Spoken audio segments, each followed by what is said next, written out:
د پاکستان پنجاب ایالت کې د سیلابونو وضعیت ورځ تر بلې د اندېښنې وړ ګرځي. د پنجاب د اطلاعاتو وزیر اعظمي بخاري ویلي چې سیلاب د جنوبي پنجاب سیمو ته رسېدلی او بارانونه هم سخت زیان اړولی دی.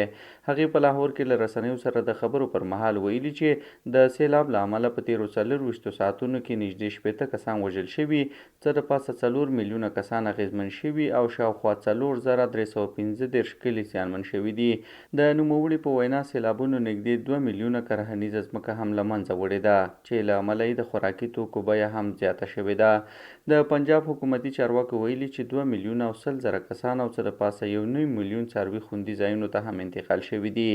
د اطلاعاتو وزیر د خلکو نه غوښتي چې د سیلاب په سیمو کې بې پروایي ونه کړي تر څو ژوند یې خوندي پاتې شي.